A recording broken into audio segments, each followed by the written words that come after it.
ଏଇ ଶୁଭାରମ୍ଭରେ ଆଜି ତ ରହିଛି କ୍ୱେଶ୍ଚିନ୍ ଆନ୍ସର ପରିପ୍ରେକ୍ଷୀରେ ଆମେ ଆହ୍ୱାନ କରିବା ସମସ୍ତଙ୍କୁ। କାହାର କ'ଣ ଜିଜ୍ଞାସା ଅଛି, କାହାର କ'ଣ ଯୋଗ ଅନୁଭୂତିର ଜ୍ଞାନ ଅଛି, ପ୍ରଶ୍ନ ଆକାରରେ ପଚାରନ୍ତୁ। ଆମେ ତାକୁ ଯାହା ଆମେ ଜାଣିଛୁ ତାକୁ ସମାଧାନ କରିବା, ଚେଷ୍ଟା କରିବା ସମାଧାନ କରିବା।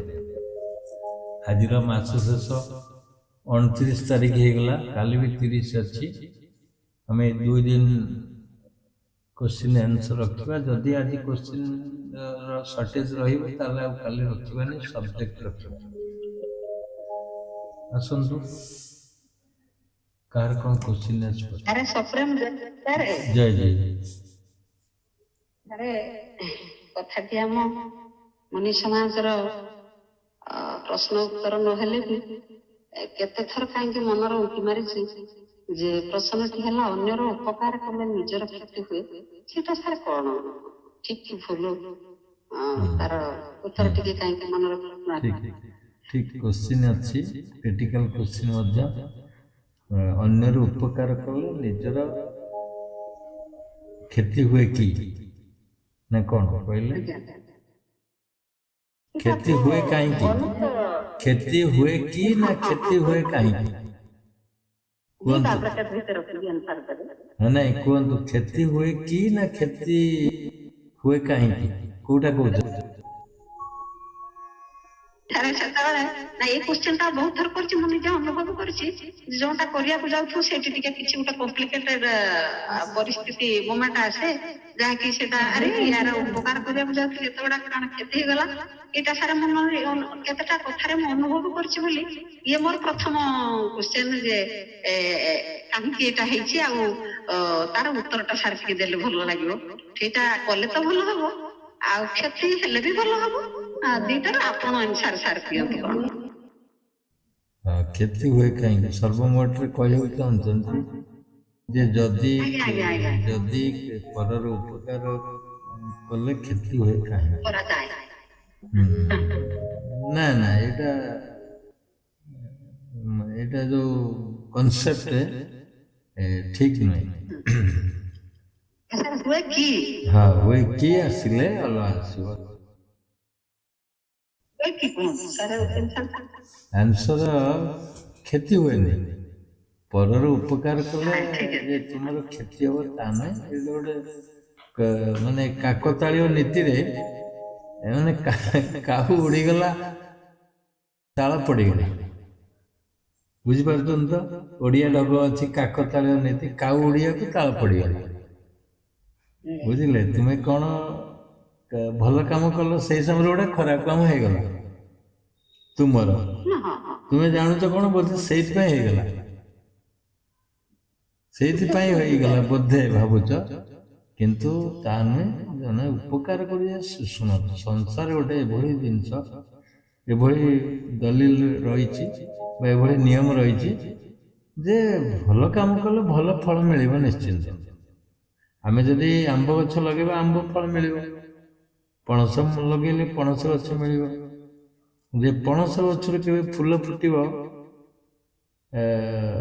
दुदुरा फूल के संभव नहीं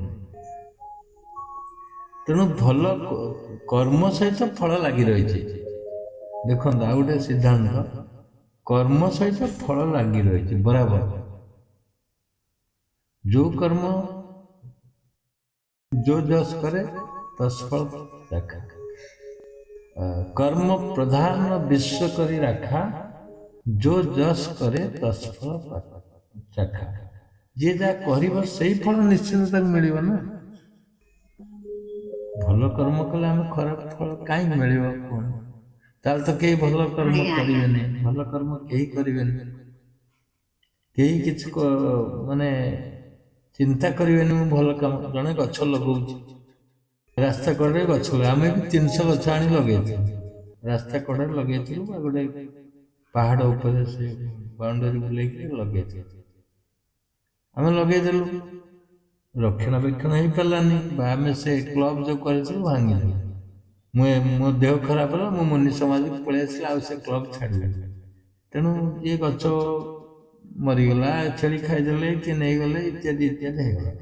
ଯଦି ସେ ଗଛଟା ଆମେ ଲଗେଇଥିଲୁ ଫଳିଲାନି, ଲଗେଇବାର ଫଳ ଯିବ କୁଆଡ଼େ? ଆମର ଲଗେଇବାର ଫଳ ଗଲାନି, ଅଛି, ହୁଏତ ଆହୁରି ଭଲ ଫଳ ଆମକୁ ମିଳିଲା। ମୁନି ସମାଜକୁ ଆସିଲୁ, ମୁନି ସମାଜ ତ ସେଠି ତ ଗଛ ଲଗାଉଥିଲୁ, ଏଠି ତ ମଣିଷ ଗଛ ଲଗା ହଉଛି ନା। ଦେଖନ୍ତୁ, ହଁ ସାର୍, ହଁ ସେଠି କେବଳ ଆମେ ଜଡ଼ ଉଦ୍ଭିଦ ଗଛ ଲଗାଉଥିଲୁ, ଠିକ ଅଛି, ଛାଇଦବ, ଫଳ ଫଳିବ, ଆମ୍ବ, ପଣସ, କଦଳୀ, ନଡ଼ିଆ। ଏଠି ତ ମଣିଷ ଗଛ ଲଗା ହଉଛି ନା। ଇଣ୍ଟେନସନ ଗୋଟେ, ପରର ଉପକାର କରିବା। ସେ ଉପକାର ଭିତରେ ମଣିଷର ଏଠି ଆମେ ଯେଉଁ ଶିକ୍ଷା ଦଉଛୁ ବା ଯୋଗ ସାଧନ ଦଉଛୁ ବା ଟ୍ରେନିଂ ଦଉଛୁ, ବହୁତ ଭଲ ଅନୁପ୍ରାଣିତ କରୁଛୁ ଭଲ ରାସ୍ତାରେ ଯିବା ପାଇଁ ସମସ୍ତ। ଇଏ କ'ଣ ଭଲ ଫଳ ନୁହେଁ କି? ଭଲ କର୍ମ ନୁହେଁ କି? ଆର ଫଳ କେବେ ଖରାପ ମିଳିବନି। ତୁମେ ଯୁଆଡ଼େ ଯାଅ, ମରିଯାଅ, ବଞ୍ଚ, ଯାହା କର, କେବେ ଖରାପ ମିଳିବନି, ମିଳିବ ନାହିଁ। ହୁଏତ ଲେଟରେ ମିଳିପାରେ। ସତ୍ୟକୁ କେବେ ହତ୍ୟା କରାଯାଏନି।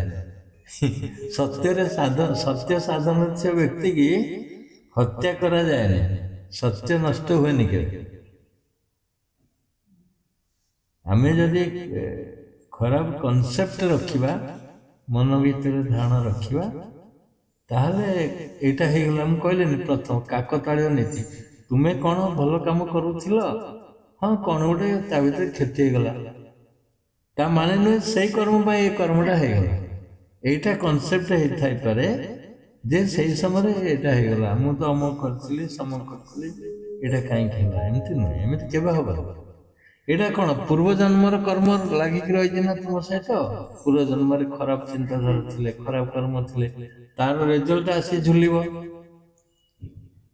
ତା ରେଜଲ୍ଟ ପୁଣି ଫଳିବ କି ନାହିଁ? ତେଣୁ ହୁଏତ ସେଇ ଫଳଟାକୁ ଆମେ ଭାବୁଛେ ଏଇ କର୍ମ ପାଇଁ ହେଲା, ତା ନୁହେଁ। ବରଂ ଭଲ କର୍ମ କଲେ ଖରାପ କର୍ମ ଗୁଡ଼ା କଟିଯିବ। ମନେ କରନ୍ତୁ ଜଣେ ଗୋଟେ ଲୋକ ମାରିଦେଇଛି, ଅଜ୍ଞାତ ବଶତଃ ହଉ, ଜ୍ଞାତ ହଉ, ଯାହା ଏଣେ 10 ଲୋକ ବଞ୍ଚଉଛି, ସେ କର୍ମଟା କଟିଯିବ। ଗୋଟେ ଲୋକ ମାରିବା ଅପେକ୍ଷା 10ଟା ଲୋକ ବଞ୍ଚେଇ ଦଉଛି। ତେଣୁ ଏ ଯେଉଁ ଭାବନାଟା, ଏ ଯେଉଁ କର୍ମଟା ତାକୁ ଓଭରକମ୍ କରିବ, ବା ସେ ଯେଉଁ କର୍ମଟାକୁ କାଟିବ, ଇଏ ହେଉଛି ନିୟମ, ପ୍ରିନ୍ସିପଲ ଅଛି। ଆଉ ଗୋଟେ କଥା କହନ୍ତିନି, ମାନେ ଅମିନି ଜାମିନି ମଧ୍ୟସ୍ଥି, ଆକୁ ମନା କରିଛନ୍ତି ଅଗସ୍ତ୍ୟ। ଏଇ ଯୋଉ କର୍ମ ସବୁ ରହିଛି, ସବୁ ଦୂରଦୃଷ୍ଟି ରଖିକିରି କର୍ମ କରିବାକୁ ପଡ଼ିବ। ଦୂରଦୃଷ୍ଟି ରଖିକିରି କର୍ମ କଲେ କିଛି କ୍ଷତି ହବନି। ଧରାଯାଉ କନଫ୍ୟୁଜନ, ଯୋଉଠି ଗୋଟେ କାମରେ ଆସୁଛି ତୁମର ବକ୍ତବ୍ୟ ବା ତୁମର ମତାମତ ଜଣକୁ ମାରିଦେବ ବା ନଷ୍ଟ କରିଦେବ କି ଭଲ କରିଦେବ।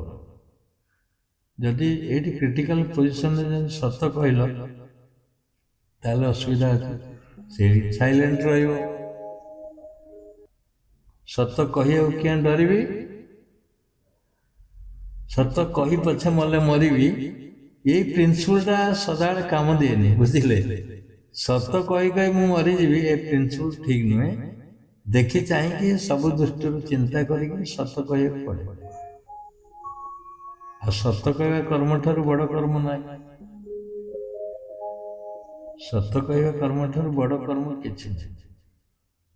ତମେ ଯଦି ଦୃଢ଼ତାର ସହିତ ସତ୍ୟ ପଥରେ ଥିବ, ତୁମେ ଯଦି ଦୃଢ଼ତାର ସହିତ ଅସ୍ତ୍ୟ ପଥରେ ଥିବ, ଅହିଂସା ପଥରେ ଥିବ,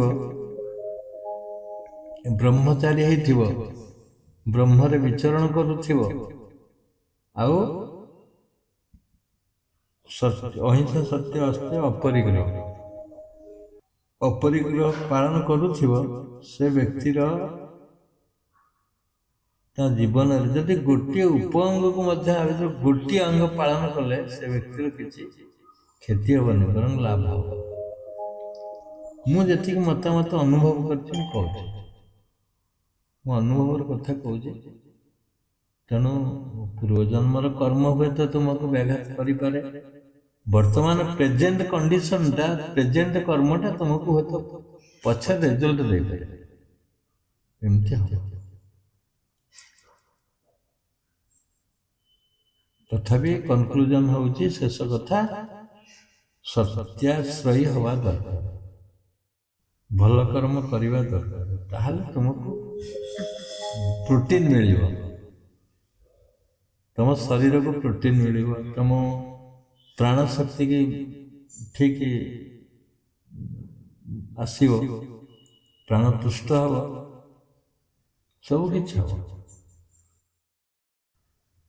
ତେଣୁ ଏଇ କନସେପ୍ଟରେ ମନେ ରହିଲେ ଭୁଲ ହେଇଯିବ। କନସେପ୍ଟ କାଢ଼ି ଦିଅନ୍ତୁ, ମୁଁ ସତ କାମ କରୁଛି, ସତ୍ୟର ଫଳ ମୋତେ ମିଳିବ। ଏଇଥିରେ ଚାଲନ୍ତୁ, ଦେଖିବ ସେଇଟା ମଲ୍ଟିପ୍ଲାଏ ହେଇଯିବ, ପୁଣି ଅଧିକ ବେନିଫିଟ୍ ପାଇବ। ଆଶା କରେ କ୍ୱେଶ୍ଚିନ୍ ଆନ୍ସର କୁ ଭାବିବାକୁ ପଡ଼ିବ। ଭାବନ୍ତୁ, ତାପରେ ଆସିବ ରେଜଲ୍ଟ। ନେକ୍ସଟ କୁହନ୍ତୁ କିଏ? ଗୁରୁ ବାବା ଜୟଜୀ। ହଁ ଜୟଜୀ କୁହନ୍ତୁ। ଗୁରୁ ବାବା ଗୁରୁମା ଜୟଜୀ। ଜୟଜୀ। ସତ୍ସଙ୍ଗରେ ଉପସ୍ଥିତ ସମସ୍ତଙ୍କୁ ମୋର ଜୟଜୀ। ବାବା, ପିତା ମାତାଙ୍କର ଗୁରୁତ୍ୱପୂର୍ଣ୍ଣ ପିତାମାତାଙ୍କର ପିଲାମାନଙ୍କ ପାଇଁ ଗୁରୁତ୍ୱପୂର୍ଣ୍ଣ ଭୂମିକା କ'ଣ ରହିବା ଉଚିତ? ସୁନ୍ଦର କ୍ୱେଶ୍ଚିନ୍, ଅତି ସୁନ୍ଦର। ଯେ ପିତାମାତାଙ୍କର କର୍ତ୍ତବ୍ୟ ହେଉଛି ନିଜେ ଠିକ ହେବା ଦରକାର। ପିତାମାତା ନିଜେ ଠିକ ରହିଲେ ସେଇଟା ପ୍ରଭାବ ପଡ଼ିବ ପିଲାମାନଙ୍କ ଉପରେ। ପିଲାଙ୍କୁ କୁହ ବସ ଉଠ ଖାଅ ପିଅ ପାଠ ପଢ଼ ସେମିତି କହିଲେ ହବନି। ଆଗେ ପିତାମାତା ଠିକରେ ହେଇଯିବା ଦରକାର, ସ୍ୱୟଂ ଗାଇଡ୍ ଦରକାର ନାହିଁ। ସେ ଅଟୋମେଟିକ ପିଲାମାନଙ୍କର ପ୍ରଭାବ ପଡ଼ିବ ପିଲାମାନଙ୍କ ଉପରେ। ପିଲାମାନଙ୍କୁ କହିଲେ ଯେ ସେ ହେବେ ତା ନୁହେଁ, କୁହ କିଛି ନାହିଁ, କିନ୍ତୁ ମାନେ ଗୋଟେ ରୁଲ ରହିଛି, ନିଜେ ଠିକ ହବା। ଧରାଯାଉ ନିଜେ ଘରେ ରହିଥିବ, ବାପା ଘରେ ରହିଥିବ, ପୁଅ କହିବ ଯେ ଯାହା କହିବ ବାପା ଘରେ ନାହାନ୍ତି, କିଏ ଡାକିଲା କହିବ ଯା ବାପା କହିଦଉ ବାପା ଘରେ ନାହାନ୍ତି। ଏ ପ୍ରଭାବ କ'ଣ ପଡ଼ିବ ପିଲାମାନଙ୍କ ଉପରେ? ପିଲା ତ ଦେଖିବ ସ୍ୱୟଂ ବାପା ଘରେ ଅଛନ୍ତି, କିନ୍ତୁ କହୁଛନ୍ତି କ'ଣ ନା ବାପା ଘରେ ନାହାନ୍ତି ବୋଲି କହିବ, ମିଛ କହିଲେ ବାପା। ଆଉ ତୁମେ ଯଦି କେବେ ମିଛ କହୁନଥିବ, ପିତାମାତା କଥା କହୁଛି, ତାହେଲେ ତାର ଏତେ ପ୍ରଭାବ ପଡ଼ିବ ପିଲାମାନଙ୍କ ଉପରେ, ପିଲାମାନେ ଅଟୋମେଟିକ ସେ ସ୍ରୋତରେ ପ୍ରଭାବିତ ହେବେ। କେବେ ବି ମିଛ କୁହନି, କେବେ ବି ପିଲାମାନଙ୍କ ଆଗରେ ମିଛ କୁହନି, କେବେ ବି ଅନ୍ୟାୟକୁ ବରଦାସ୍ତ କରନି, ତାହେଲେ ପିଲାମାନଙ୍କ ପ୍ରଭାବ ପଡ଼ିବ। ତୁମେ ଠିକ ହେଲେ ପିଲା ଠିକ ହବ ଅଟୋମେଟିକ। ଗଛ ଯଦି ପୃଷ୍ଠ ହେଲା, ଫୁଲ ଅବଶ୍ୟ ଫୁଟିବ। ଆଉ ଗଛ ଯଦି ଦୁର୍ବଳ, ଫୁଲ କୋଉଠି ଆସିବ? ଫୁଲ ଫୁଟିବା ଆଶା କମ। ମା ଏବଂ ବାପା ଯଦି ବହୁତ ଆନନ୍ଦରେ ଥାଆନ୍ତି, ଖୁସିରେ ଥାଆନ୍ତି, ଦେଖିବ ସେ ଘରଟା ପିଲାମାନେ ଅଟୋମେଟିକ ଭଲରେ ରହିବେ। ଦିଟା ପିଲାର ପା, ପିତାମାତା ହଉଛନ୍ତି ଦିଟା ପିଲାର, ଛାତର। ତେଣୁ ପିଲାର ଯଦି ଠିକ ଅଛି, ଛାତ ଅବଶ୍ୟ ଠିକ ରହିବ। ବୁଝନ୍ତୁ ଭଲ ଭାବରେ। ଆଗେ ନିଜେ ଯଦି ଭଲ ପିତାଟିଏ ହବାକୁ ଚାହୁଁଛ, ତାହେଲେ ଭଲ ମଣିଷଟିଏ ହୁଅ। ଭଲ ଭାବରେ ଯୋଗ କର। ଦେଖ ତୁମେ ଯଦି ଯୋଗ କରୁଛ, ପିତାମାତା ଯଦି ଯୋଗ କରୁଛ, ପିଲା ନିଶ୍ଚିନ୍ତ ଯୋଗ କରିବ ଦିନେ। ଏ ଯୋଉ ଗୁରୁମା କଥା କହୁଛ, ମୁଁ ଯେତେବେଳେ ଏଣ୍ଟ୍ରି କରିବାକୁ ଚାହିଁଲି, ସେ କହିଲେ ହେ ମୁଁ ଯୋଗ କରିବିନି। କିଏ 2 ଘଣ୍ଟା ଲେଖା ତା ଭିତରେ ପଶିବ, ତୁମେ 2 ଘଣ୍ଟା ଲେଖା କହୁଛ, କବାଟ ଦଉଛ, ଦରକାର ଦଉଛ, ମୁଁ ମୁଆ ହେଇଯିବି, ଅମକ ହେବି, ସମକ ହେବି, ଚାଲିଲା। କିନ୍ତୁ ମୁଁ ସେ କଥାକୁ ଟ୍ରେସ୍ ଦେଇନଥିଲି। ମୁଁ ଚାହୁଁଥିଲି ମୁଁ ଯୋଗ କରିବି କେମିତି ଠିକ ସେ ଅଟୋମେଟିକ ଆସିବ। ସେ ହେଲା 2 ବର୍ଷ ପରେ ଆସିଲେ। କହିଲେ କେହି ବୁଝିବେନି। ତୁମେ ଆଗେ ନିଜେ ଠିକ ରୁହ, ନିଜେ ଠିକ ରହିଲେ ତାର ପ୍ରଭାବ ଚତୁଃପାର୍ଶ୍ୱରେ ପଡ଼ିବ। ତାର ଯୋଉ ଉର୍ଜା ଓରା ସେଇଟା ଘର ଭିତରେ ପ୍ରଭାବିତ ହବ। ପିଲାମାନଙ୍କୁ କଣ ଶିଖେଇବ ତୁମେ? ପିଲାମାନେ ଆଜିକାଲିର ପିଲାମାନେ ତୁମକୁ ଶିଖିବାକୁ ବସିଲେନି ନା। ତେଣୁ ଗୋଟିଏ ବାଟ ହଉଛି ନିଜେ ପରଫେକ୍ଟ ହୁଅ। ଦେଖିବ ପିଲାମାନଙ୍କ ଉପରେ ପଡ଼ିବ ହିଁ ପ୍ରଭାବ ପଡ଼ିବ।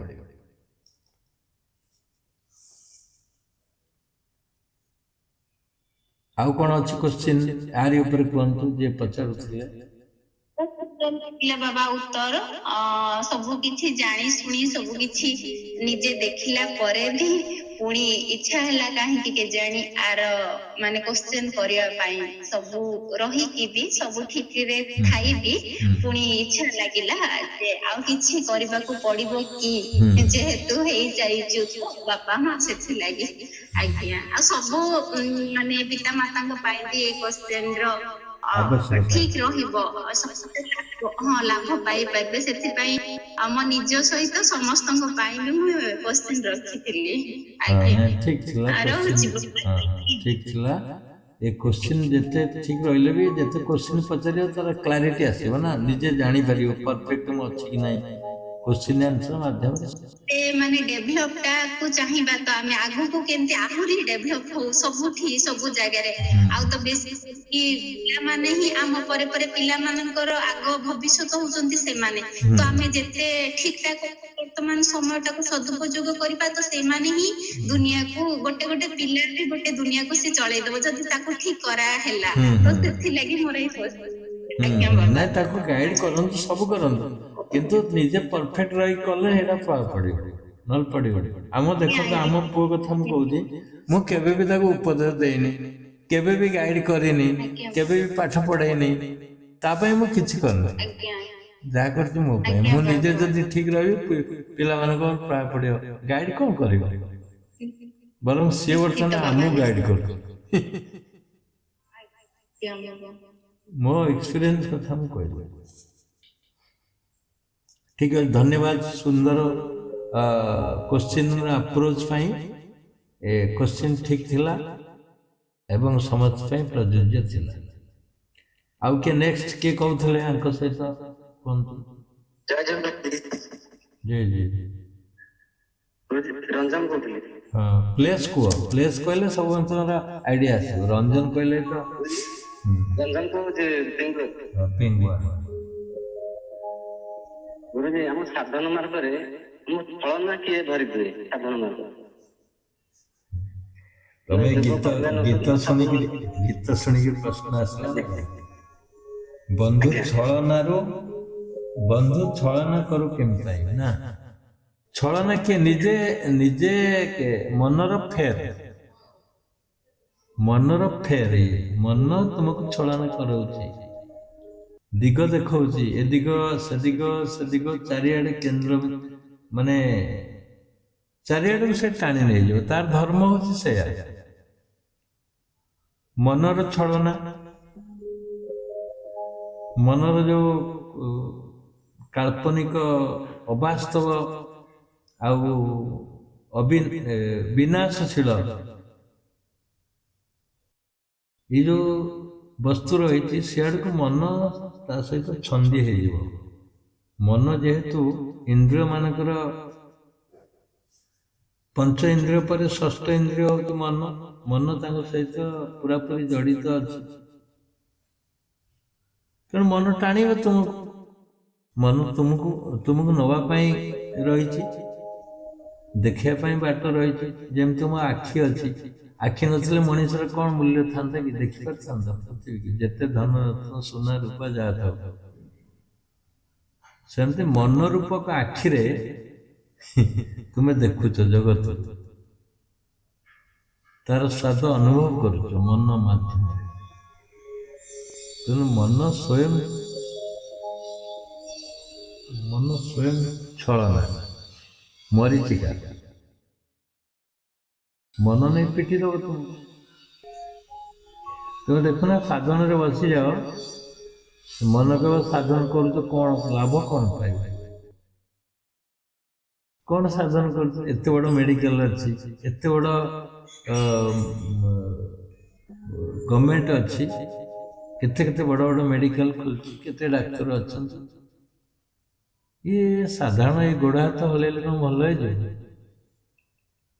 ଯା ମେଡ଼ିକାଲ ଯା ଦେଖା। ଆଉ କିଏ କହିଲା? ଏ ମନ କହୁଛି ତୁମକୁ।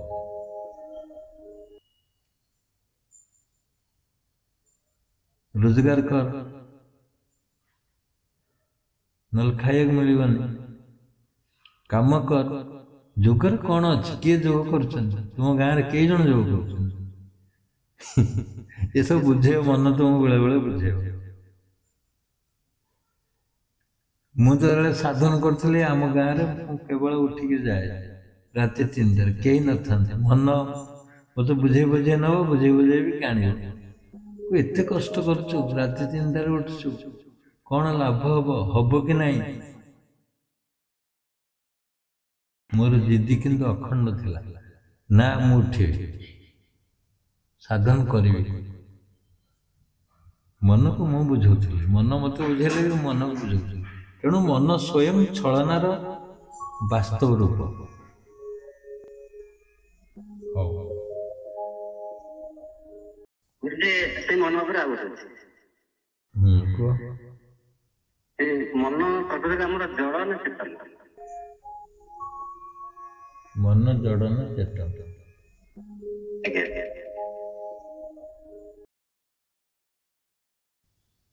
ମନ ଯେହେତୁ ଇନ୍ଦ୍ରିୟ ମାନଙ୍କ ସହିତ ଅଛି, ଷଷ୍ଠ ଇନ୍ଦ୍ରିୟ ମନ, ମନ ଷଷ୍ଠ ଇନ୍ଦ୍ରିୟ। ମନ ଜଡ଼ ସହିତ ପୁରା ଜଡ଼ିତ ହେଇକି ଅଛି। ମନ କେବେ ଚେତନ ନୁହେଁ। ମନ କେବେ ଚେତନ ନୁହେଁ, ଜଡ଼।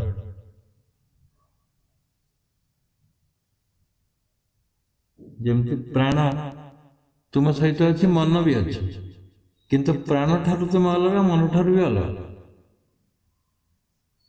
ତୁମେ ଭାବୁଛ କି ତୁମେ ମନ ବୋଲି? ତୁମେ କେବେ ମନ ନୁହେଁ, ତୁମେ କେବେ ବୁଦ୍ଧି ନୁହେଁ, ତୁମେ କେବେ ଶରୀର ନୁହେଁ, ତୁମେ କେବେ ପ୍ରାଣ ନୁହେଁ। ଯେହେତୁ ତୁମଠୁ ସେ ସବୁ ଅଲଗା ଅଛନ୍ତି, ତେଣୁ ଜଡ଼। ତୁମ ଶରୀରଟା ତୁମେ କି? ତୁମ ଶରୀର ବି ତୁମେ ନୁହେଁ। ତେଣୁ ଶରୀରରେ ଗୋଟେ ଗୋଟେ ପାର୍ଟ ସେ ଅଛି। ମନ ଅଛି, ଆଖି ଅଛି, ପ୍ରାଣ ଅଛି, ଯେମିତି ସେମିତି ଜଡ଼।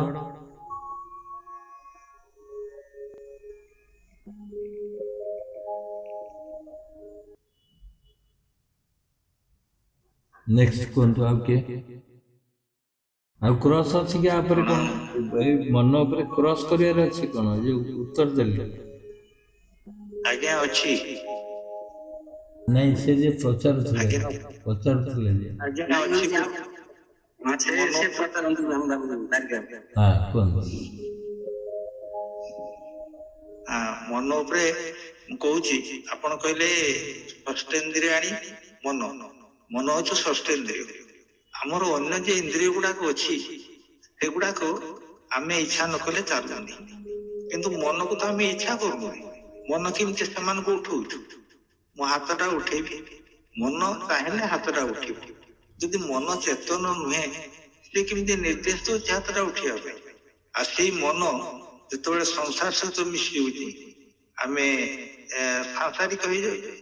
ସେଇ ମନ ସେ ଯେତେବେଳେ ଆମର ଆତ୍ମା ସହିତ ଲୀନ ହେଉଛି, ଆମେ ଯୁଗସ୍ଥ ହେଇଯାଉଛୁ।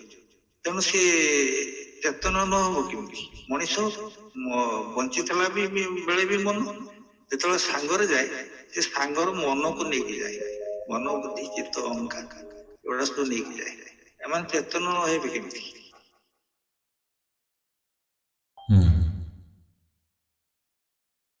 ଦେଖନ୍ତୁ,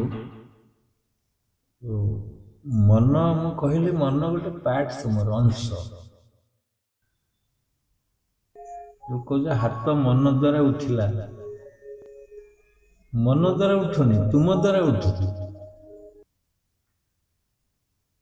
ମନ ଦ୍ୱାରା ହାତ ଉଠୁନି, ତୁମ ଦ୍ୱାରା ଉଠୁଛି। ତୁମେ ନ କହିଲେ ହାତ ଉଠିବନି, ମନ ଚାଲିବନି। ମନକୁ ତ ରୋକିଦେବ, ତୁମେ ରୋକିଦେବ ମନ। ବସ ଏଠି ବସିବ, ଏଇଠି ମନ ଦେବ, ସେଠି ଚାଲିବ। ବର୍ତ୍ତମାନ ଏଠି ମନକୁ ତୁମେ ଆଣିଛ ନା ମନ ତୁମକୁ ଆଣିଛ? ଏଇ ଯୋଉ ସତ୍ସଙ୍ଗରେ ବସିକି ଶୁଣୁଛ, ମନ ତୁମକୁ ବସାଇଛି ନା ତୁମେ ମନକୁ ବସାଇଛ? ସତ୍ସଙ୍ଗ ଶୁଣିବା ଚାଲ। ଏଇଟା ଗୋଟେ ଜଟିଳ କ୍ୱେଶ୍ଚନ ଗୁରୁଜୀ। ମନ ବସେଇଛି, ମନ ବି ବସେଇଛି। ନାଇଁ ମନ କହୁଛି ମନ ଶୁଣନ୍ତୁ, ମନ କେତେବେଳେ ବସେଇବ? ଯେତେବେଳେ ତୁମେ ନ୍ୟୁଟ୍ରାଲ ହବ। ମନ କଣ ତୁମକୁ ନେଇଯିବନି ମଦ ପିଇବା ପାଇଁ,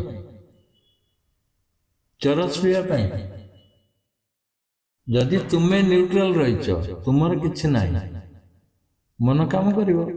ଆଉ ତୁମେ ଯେତେବେଳେ କହିବ ନାଇଁ ମୁଁ ଯିବିନି, ଏଗୁଡ଼ା ଖାଇବିନି, ମନ କଣ କରିବ? ମନ କଣ ତୁମକୁ ଯୋଗରେ ବସିବାକୁ ଦଉଛି କି? ମନ ନେଇଯାଉଛି ନା।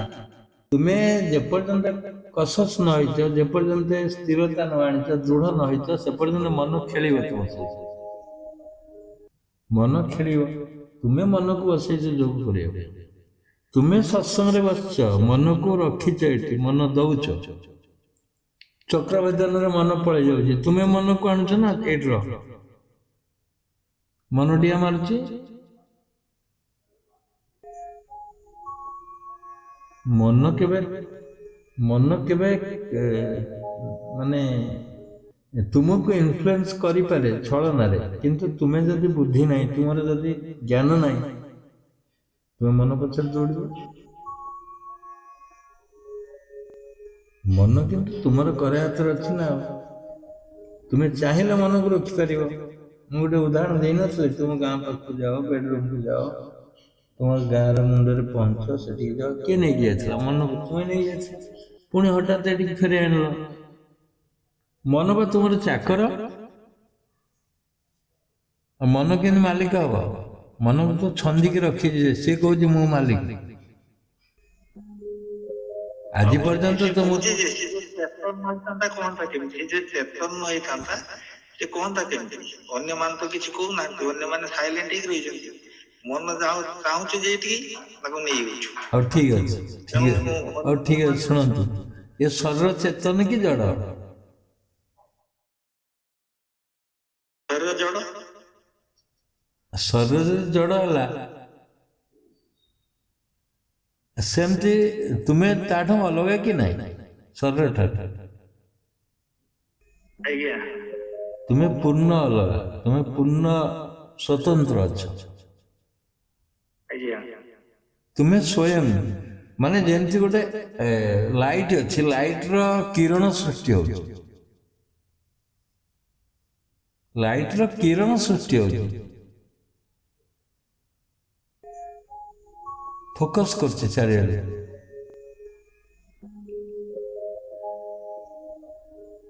ସେମିତି ଶରୀର କିରଣ ସଦୃଶ୍ୟ, ବା ମନ ବି ସେଇ କିରଣ ସଦୃଶ୍ୟ,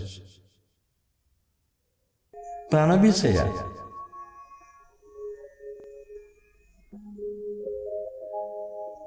ତୁମେ ସମ୍ପୂର୍ଣ୍ଣ ଅଲଗା। ତୁମେ ମନ ନୁହେଁ କେବେ। ତୁମେ ଯଦି ମନ ହୁଅନ୍ତ, କହନ୍ତିନି ମୁଁ ଭଲ ଲାଗୁନି କେବେ କହୁଛ କି? କହୁଛ ମୋର ମନ ଭଲ ଲାଗୁନି, କହୁଛ କି ନାହିଁ? ମୋର ଆଜି ମନ ଭଲ ଲାଗୁନି, ତାମାନେ ମୋର ଯୋଉଠି ଲାଗିଲା ଏଟା ତୁମଠୁ ଅଲଗା। ମୋର ଖାତା, ମୋର ଘର, କେବେ କହୁନ ମୁଁ ଘର ବୋଲି। କହୁଛ ମୋର ଘର, ମୋର ସ୍ତ୍ରୀ, ମୋର କଲମ, ମୋର ବହି। ତାମାନେ ତୁମେ ତାଙ୍କଠାରୁ ଅଲଗା। ଯୋଉଦିନ କହିବ ମୁଁ ମନ, ସେଇଦିନ ମନର ଭାରଟା ବି ମଧ୍ୟ ବଢିଯିବ। ତୁମେ ଆଉ ତୁମେ ହେଇ ରହିଲନି, ମନ ତୁମକୁ ଗ୍ରାସ କଲା। ତେଣୁ ମୋର ମନ ମାନେ ମୋର ଦେହ, ମୋର ମନ, ମୋର ବୁଦ୍ଧି ବି ତୁମେ ନୁହେଁ। ଦେଖ, ମନ ଠାରୁ ଆହୁରି ସୁପରିୟର ହଉଛି ବୁଦ୍ଧି। ଯେମିତି ମନ ଅଛି, ବୁଦ୍ଧି ବି ଅଛି, ବିବେକ ବି ଅଛି, ବିଚାର ବି ଅଛି। विचार अच्छी कि नहीं आउरी सुपरियर मन ठार बुद्धि आउरी सुपरियर विवेक समस्त ठार सुपरियर तेणु मन केवे तुम्हें नुह जदि तुम्हें मन होता ताहले हुए तो चेतन होता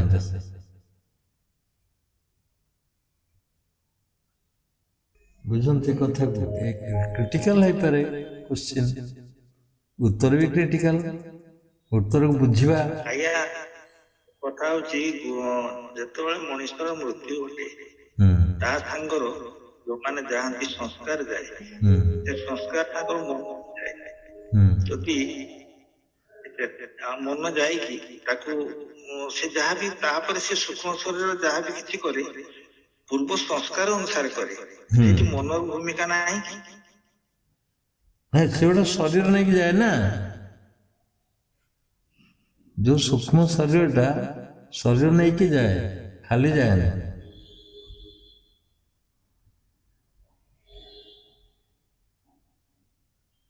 तुम्हें स्वयं आत्मा रूप धर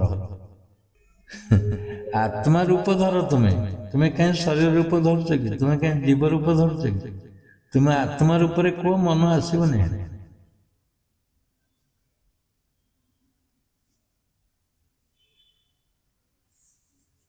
ये बुझिपारे तुम्हें आत्मा रूप हम मन न जे आत्मा सह संलग्न ହେଇଗଲା ସେଠି ଆଉ ମନର କୌଣସି ଭୂମିକା ରହିବନି ଏଟା ଠିକ तेणु मन तुम ठार अलग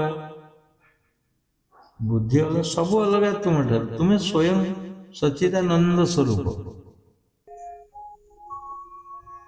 तुम्हें स्वयं सच्चित आनंद स्वरूप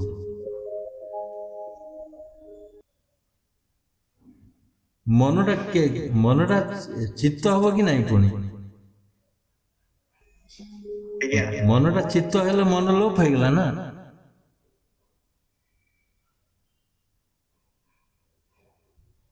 मन सत्ता रहा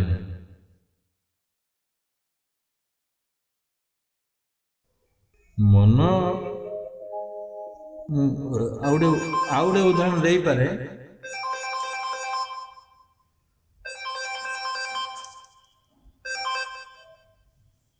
हेलो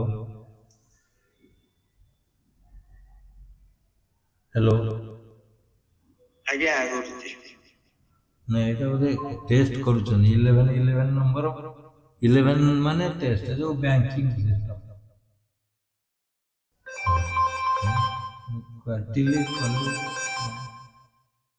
हेलो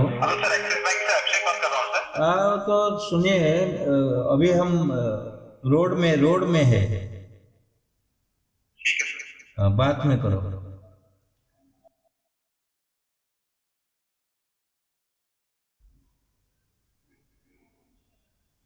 देखो एठी मु कौन कहली एठी मु कौन कहली के मार्क करछ हेलो କଣ କରୁଛି ଆଜ୍ଞା एठी मु कौन कहली एठी कौन कहली ମିଛ କହିଲେ मिछ शुणु मु मिछ कहली शुणु मु एठी मिछ कहनी तार भावटा को जानिया पे मु कहली बुझिले तार रोड रुए कि आकाश रुए प्लेन रुए तार किसी आवश्यकता नहीं माने मु जणिया को चाहूथली कोन मु वर्तमान कथा होई परिबे नहीं ओके बुझिले ଆଜ୍ଞା मु जणिया को चाहूथली मु केबे भी एभी मु सत्संग कले से बुझी छंदा कि कोन ନା केबे ता बुझिया को मते हजार समय लागि था तेणु मु रोड में है मीन्स माने unable to speak unable to discussion मु तासन करिया चाहूनी से गोटे रूट देली किंतु एटा मिछ नहीं बुझंते कथा को ଏଟା କରୁଛି ମିଛ ହେଲା हैं ଆଜ୍ଞା ମୁଁ କହିଲି ଏଟା ମିଛ ହେଲା हाँ मु तार भाव को तार मु रोड रे था तार किछ क्षति होजी केते मु चाहूची मु कहबे कथा हेबेनी बुझ सरी गेला काम तेणु ये सत्यटा डाइवर्स हो पारे कि तार भावटा ठीक थी दरकार बुझिपारे तेज ଭାବଟା ଠିକ ଥିବା ଦରକାର। ମୁଁ ଯୋଉ ଉଦ୍ଦେଶ୍ୟରେ କହିଛି ସେଟା ଠିକ ଅଛି, ତା ପାଇଁ ଏଟା ଠିକ ଅଛି ନା, ମୁଁ କଥା ହେଇପାରିବିନି, ସରିଗଲା।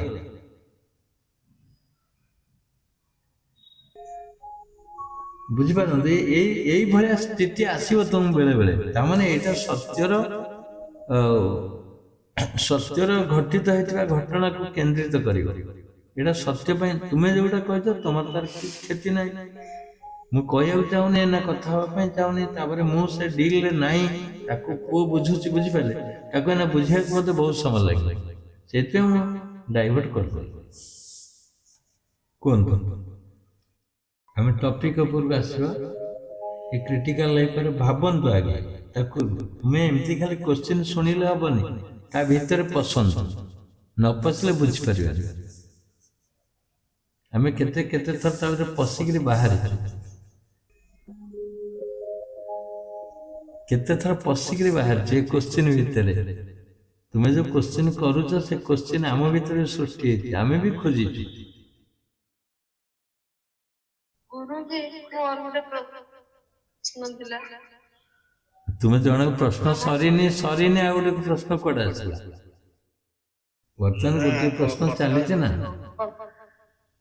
କଥା ହଉଛି ଗୁରୁଜୀ, ଆମେ ଗୋଟେ କାମ କରିବା ପାଇଁ ଯାଉଛୁ, ସେ କାମଟା ଆମେ ଚିନ୍ତା କରୁ। ପ୍ରଥମେ ମନ ନେଇକି ପହଞ୍ଚେଇଲା, ମନ ପହଞ୍ଚେଇଲା ପରେ ବୁଦ୍ଧି ତାକୁ ପରଖିଲା, ବୁଦ୍ଧି ପରଖିଲା ପରେ ବିବେକ ଡିସିସନ ନେଲା ଏଟା ମୁଁ କରିବି କି ନାହିଁ। ତାପରେ ମଣିଷ କାମ କରିବା ପାଇଁ ଆଗେଇଲା। ଯଦି ମନ ବିବେକ ଦୁର୍ବଳ ଥିବ ତାହେଲେ ଖରାପ କାମ କରିବା ବେଳେ ସେ ଡିସିସନ ନେଇପାରିବନି, ମଣିଷ ଖରାପ କାମ କରିବ। ଯଦି ବିବେକ ଷ୍ଟ୍ରଙ୍ଗ ଥିବ ସେ ଖରାପ କାମ କରିବା ପାଇଁ ଦବନି। ତେଣୁ ଯଦି ମନ ଚେତନ ହେଇଥାନ୍ତା, ତା ପାଖରେ ବିଚାର ପହଞ୍ଚେଇଲା, ବୁଦ୍ଧି ତାକୁ ପରଖିଲା, ଆଉ ବିବେକ ତାକୁ ଡିସିସନ ନେଲା, ଏ ତିନିଟା ସମ୍ଭବ ହୁଅନ୍ତା କେମିତି? ମନ, ବୁଦ୍ଧି, ଚିତ୍ତ, ଅହଙ୍କାର।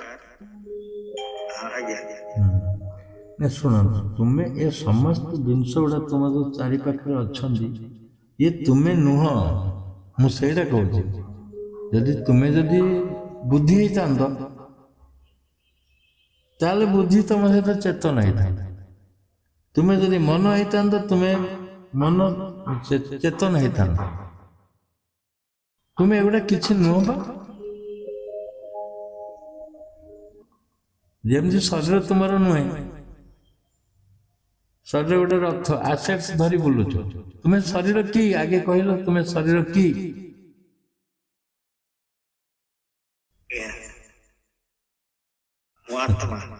ତୁମେ ଆତ୍ମା, ତୁମେ ଶରୀରରେ ଅଛ। ଶରୀର ଯେତେ ପାର୍ଟସ ଲାଗିଛି ସେ ପାର୍ଟସକୁ ନେଇକି ତୁମେ କାର୍ଯ୍ୟକାରୀ କରୁଛ। ଯଦି ମନ ନଥାନ୍ତା, ଶରୀର ଥାଇକି ଲାଭ କଣ ଅଛି? ଶରୀର ପରିଚାଳିତ ହୁଅନ୍ତାନି,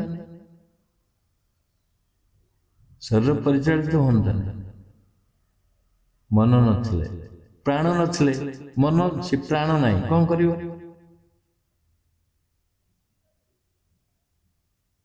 ଧରାଯାଉ ତୁମର ମନ ଅଛି, ଶରୀର ଅଛି, ପ୍ରାଣ ନାହିଁ, କଣ ହବ ଅବସ୍ଥା? ପ୍ରାଣ ନଥିଲେ ମନ ରହିବ କେମିତି କରୁଛି? ଶୁଣନ୍ତୁ, ସେମିତି ଆଖି ଅଛି, ମନ ନାହିଁ, ଦେଖିବ କିଏ? ଇନଫର୍ମେସନ କାହାକୁ ଦଉଛି? ମନକୁ ଦଉଛି ନା। ଆଖି ଗୋଟେ ଲେନ୍ସ ଦେଖଉଛି, ଯେମିତି ବାଇନାକୁଲର ଦେଖିଲା, ସେ ଦେଖିଲା, ତାକୁ ଅନୁଭବ କଲା ମନ। ଶବ୍ଦ ଶୁଣିଲା, କାନ ନଥିଲେ ମନ ବି କିଛି ନାହିଁ। କାନ ମାଧ୍ୟମରେ, ଇନ୍ଦ୍ରିୟ ମାଧ୍ୟମରେ ମନ ଆହରଣ କରୁଛି ସବୁ ଜିନିଷ ମେଟେରିଆଲ। ଯେମିତି କାନ ଉପଯୋଗୀ, ମନ ମଧ୍ୟ ଉପଯୋଗୀ, ବୁଝୁଛନ୍ତି? ମାଇକ୍ରୋଫୋନ, ଗ୍ରାମୋଫୋନ, ଯୋଉ ସ୍ପିକର, ଯାହା ତମ ଫନେଲ ବାଜୁଛି ସେଇଆ, ମେସିନ ସେଇଆ, ଗୋଟିଏ ରୂପରେଖ। ବିନା ଆଜିକାଲି ୟୁଟ୍ୟୁବ ଯୋଉ କଣ ଗେଞ୍ଜି ଦଉଛନ୍ତି, ବାଜୁଛି ମାଇକ, कौन एटा कहजनी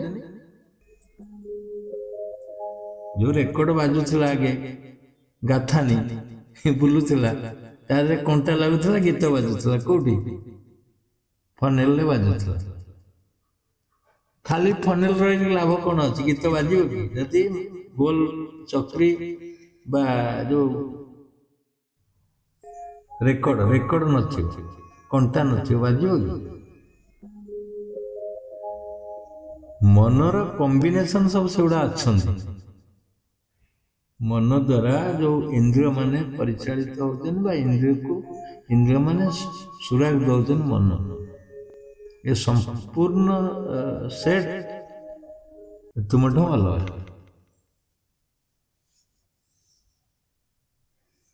ये संपूर्ण सेट टी तुमठो अलग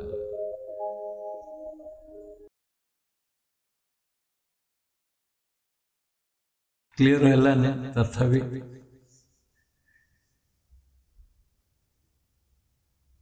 हो ये जो समुद्र तरंग आज्ञा समुद्र तरंग बाड़े हो कौट जाए समुद्र पठारे कूल बाड़े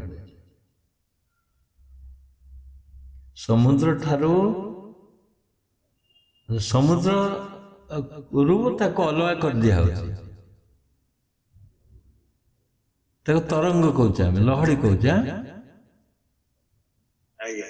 लहड़ी लहड़ी नथिले भी समुद्र अच्छी कि नहीं लहड़ी बिल्कुल हबनी समुद्र अच्छी कि नहीं समुद्र ता स्थिति रहिबो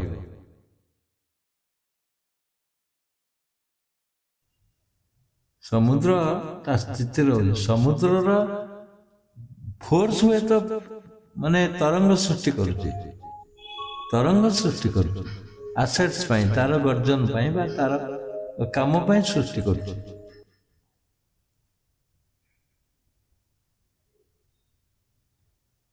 हो आमे फर्दर क्वेश्चन की जीवा देखिया पुणी आ भीतर जन गोटा जना पड़लानी गोटा बड़ क्लास न बुझिले मन जड़ कि चेतन गोटे स्वतंत्र क्लास हवा हो नेक्स्ट के कहजन कहंतु नेक्स्ट टिके टिके रुहंतु आ गोटे किए कहउथिले बा एबे गोटे क्वेश्चन अछि नल तांको मनरु पळेबो तुम मन रहिबो तांको मनरु पळेबो कहंतु किए कहउथिले क्वेश्चन के करूथिले मझिरे गुरुजी मु प्रभाती हां को गुरुजी आत्मा रे परिणत होबा पाई मु आत्मा आत्मा कहले केते दिन परे आत्मा रे हम परिणत नि करबा आज घंटे कहले भी हबो हां घंटे रे हे परिबो नले 50 मास पळाइबो 50 वर्ष ही पळाइबो तुमर केते स्टेबिलिटी अछि तुमर केते एकाग्रता रे तुम आत्मा बोली कहू केवल आत्मा कहि पर तुम चाकरी करते छाड़ी परिबो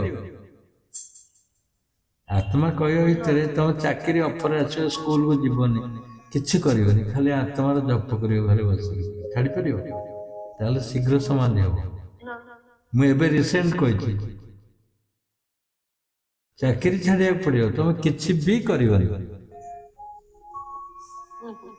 शीघ्र हबो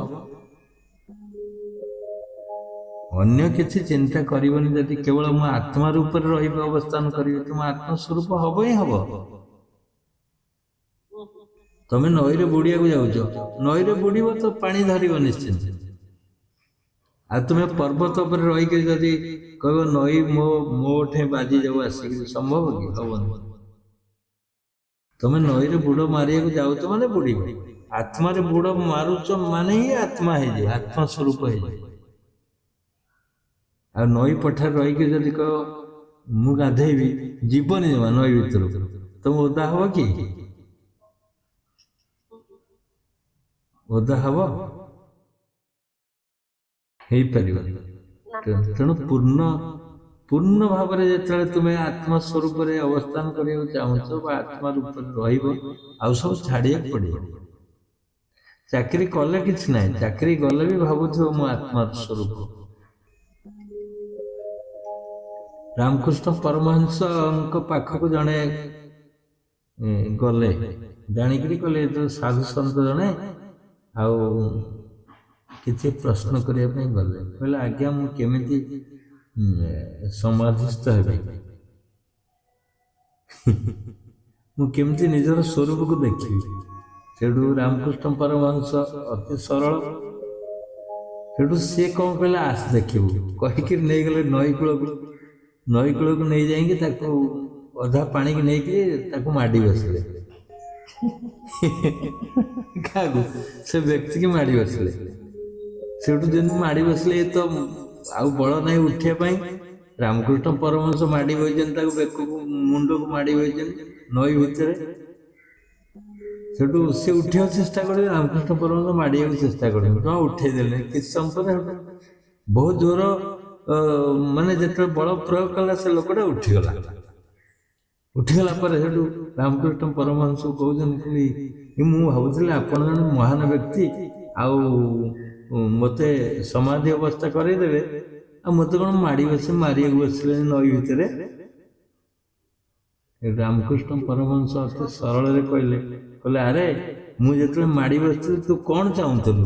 ନା କେବଳ ଉଠିବା ଚାହୁଁଥିଲା, ଆଉ କିଛି ନାହିଁ। କେବଳ ଉଠିବା ଲକ୍ଷ୍ୟ ଥିଲା, ନଥିଲା ମନ ଯେ ମୋ ବ୍ୟାଙ୍କ ଆକାଉଣ୍ଟରେ କେତେ ପଇସା ଅଛି, ମୋ ସ୍ତ୍ରୀ ନାଁ କ'ଣ, ମୋ ପୁଅ କେତୋଟି ହେଲା, ମୋ ଜମିବାଡ଼ି କେତେ ଏକର, ମୁଁ କାହାକୁ ଆଜି ପଇସା ଦେବି, ଏଗୁଡ଼ା ଭାବିଥିବ କି କୁହନ୍ତୁ? ଯେତେବେଳେ ନଈରେ ମାଡ଼ି ବସିଥିଲା, କେବଳ ଗୋଟିଏ ଲକ୍ଷ୍ୟ ଥିଲା, କ'ଣ? ମୁଁ କେମିତି ଉପରକୁ ଉଠିବି। ଗୋଟିଏ ଲକ୍ଷ୍ୟ, ଏକ ଲକ୍ଷ୍ୟ।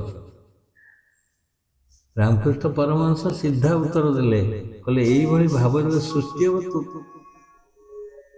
ଆତ୍ମସ୍ଥ ହବ, ମାନେ ଏକ ଚିନ୍ତା, ଏକାଗ୍ର। ପୃଥିବୀରେ ଆଉ କିଛି ଚିନ୍ତା ନଥିଲା, କେବଳ ଉଠିବି, ହୁଗା ମାରି କେମିତି ଉଠିବି, ମାଡ଼ି ବସିଛି ମତେ ନା। ସେ ପ୍ରାକ୍ଟିକାଲ ରୂପ ଦେଖେଇ ଦେଇଥିଲେ। ଇଏ ସେମିତି ତୁମେ ଯଦି ସବୁ ଛାଡ଼ିଦେବ, ମୁଁ କହିଲିନି ଗୋଟିଏ ଘଣ୍ଟାରେ ବି ହେଇପାରିବ ସମାଧି, ଗୋଟିଏ ଘଣ୍ଟା ମାତ୍ର ଲାଗିବ। କାୟ ମନ ବାକ୍ୟରେ ମୋର ଏଇଟା ଦରକାର, ଖାଇଲେ ବସିଲେ ଶୋଇଲେ ଉଠିଲେ ଯାହା ସହିତ ଯେମିତି କଲେ ବି ତୁମେ ଏକ ଲକ୍ଷ୍ୟ ଥିବ, ଏକ ଲକ୍ଷ୍ୟ, ମୁଁ ସମାଧି ହେବି, ଦ୍ୟାଟ୍ସ ଏନଫ୍, ଆଉ କିଛି ଦରକାର ନାହିଁ। ନେକ୍ସଟ କ୍ୱେଶ୍ଚିନ୍ କାହାର ଅଛି କୁହନ୍ତୁ? ଆଜ୍ଞା ଗୁରୁଜୀ, ମୋର ଆଉ ଗୋଟେ ଥିଲା କୁହନ୍ତୁ। ଏ ଯେ ଅବିଦ୍ୟା ଆସିଛି 5 ପ୍ରକାରର କ୍ଲେଶ। ଏ କ୍ଲେଶ ଗୁଡାକ ଅବିଦ୍ୟା, ଅସ୍ମିତା, ରାଗ, ଦ୍ୱେଷ ଆଉ ଅଭିନିବେଶ। ଏଇ ଅସ୍ମିତା, ଏଇ ଯେ କ୍ଲେଶଟା, ଏଇ ଅସ୍ମିତା କହି ମୋଦି ଓଡିଶାରୁ ବହୁତ ସବୁ ନେଇଗଲା। এই অস্ମିତାର ନେଗେଟିଭ ଆଉ ପଜିଟିଭ ରୂପରେଖ କ'ଣ? ଲେଖା ହେଇଛି ସେଥିରେ ବା,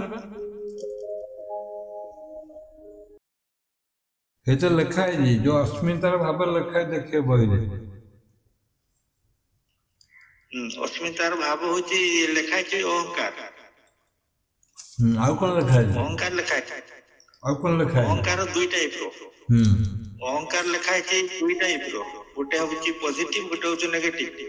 ଯେତେବେଳେ ଆମେ ନିଜକୁ ମୁଁ ବ୍ରହ୍ମ, ମୁଁ ଆତ୍ମା ଏମିତି ଚିନ୍ତା କରିବା, ଇଏ ବି ଗୋଟେ ପ୍ରକାର ଅସ୍ମିତା। କିନ୍ତୁ ଆମେ ଯଦି ଧନ ସମ୍ପତ୍ତି ୟା ବିଷୟ ସବୁ ଚିନ୍ତା କରିବା, ଇଏ ବି ଗୋଟେ ପ୍ରକାର ଅସ୍ମିତା। ଏ ଜଡ଼ର ଅସ୍ମିତାର ନେଗେଟିଭ। ଆଜ୍ଞା, এইটা লেখা এটা ক্লিয়ার হল কি ভাল কি ক্লিয়ার? ଶୁଣନ୍ତୁ, ଅସ୍ମିତାର ଫାଉଣ୍ଡେସନ ଶବ୍ଦ ଶୁଣନ୍ତୁ। ଅସ୍ମିତା ମାନେ ତାର ପୂର୍ଣ୍ଣ ରୂପ, ଯୋଉ କହୁଛନ୍ତି ଓଡ଼ିଆର ଅସ୍ମିତା, କହୁନାହାନ୍ତି ଓଡ଼ିଆର ଅସ୍ମିତା। ଅସ୍ମିତା ମାନେ ପୂର୍ଣ୍ଣ ରୂପ। ଓଡ଼ିଶାଟା କ'ଣ ବା ଓଡ଼ିଆ କ'ଣ? ତାର କଲଚର, ତାର ମାନେ ଫାଉଣ୍ଡେସନ, ତାର ଟ୍ରେଡିସନ, ତାର କଳା, art of living, food pattern ସବୁ କିଛି ବୁଝଉଛି, ବୁଝିଲେ। ଓଡ଼ିଆ ବାଲାଙ୍କର ସବୁ କିଛି ବୁଝଉଛି ଅସ୍ମିତାର ଭାବ।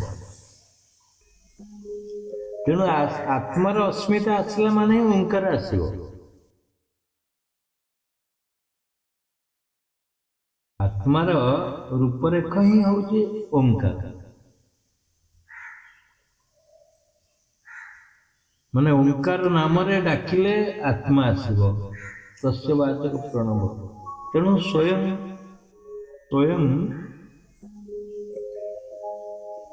ଆତ୍ମା ହିଁ ସବୁ କିଛି। ଓଙ୍କାର ଯେମିତି ରହିଛି, ତା ସହିତ ସତ୍ୟ ରହିଛି, ଆନନ୍ଦ ରହିଛି, ଚିତ୍ତ ରହିଛି। ଏ ଆତ୍ମାର ଅସ୍ମିତାର ଭାବ।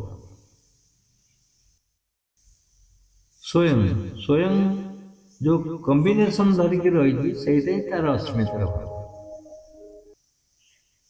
ଆଜ୍ଞା ଏଟା ହେଲା ପଜିଟିଭ ସାଇଡ, আর ନେଗେଟିଭ ସାଇଡ ନେଗେଟିଭ ସାଇଡରେ ସବୁ ଯାକ କଳ୍ପନା ନୁହେଁ ତ, ମାୟା ଯୋଉ କହୁଛୁ, ଛଳନା।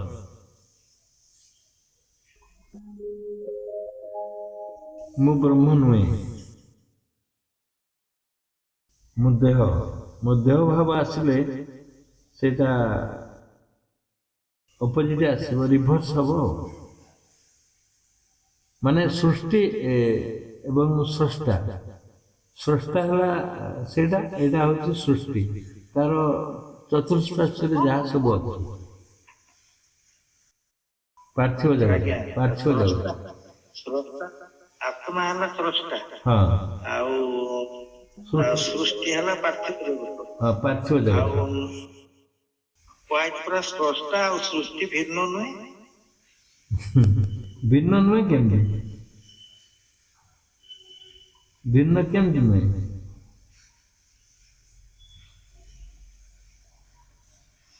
ସ୍ରଷ୍ଟା ସୃଷ୍ଟି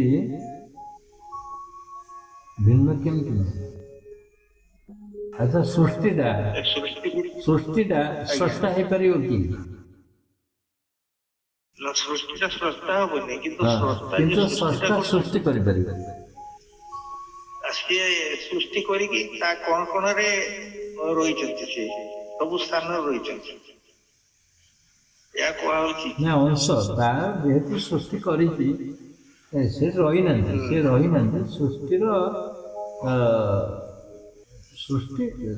ସୃଷ୍ଟି ବିଲୟ ହେଇଯାଉଛି ନା,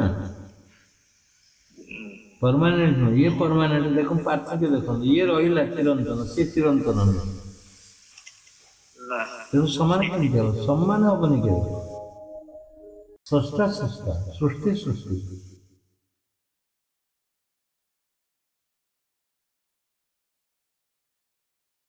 ବୁଝନ୍ତୁ?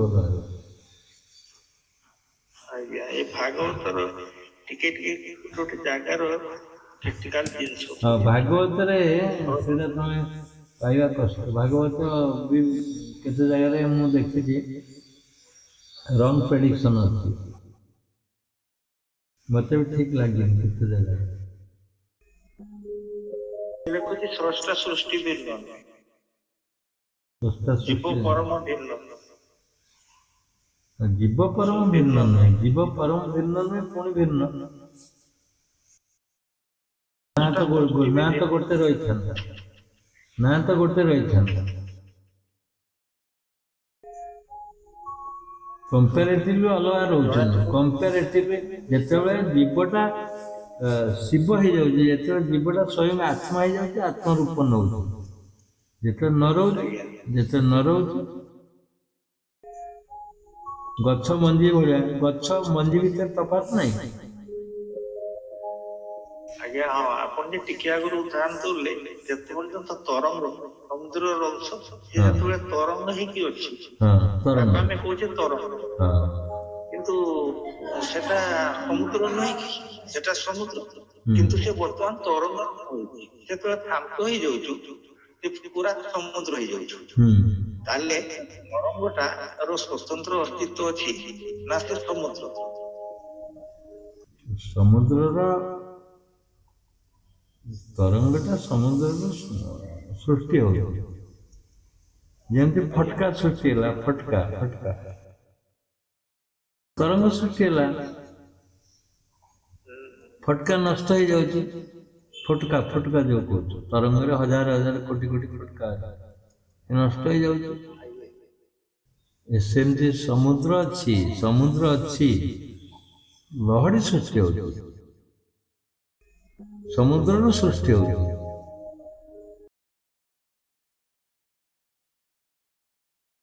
ତାକୁ ଆମେ ଲହଡ଼ି କହୁଛେ।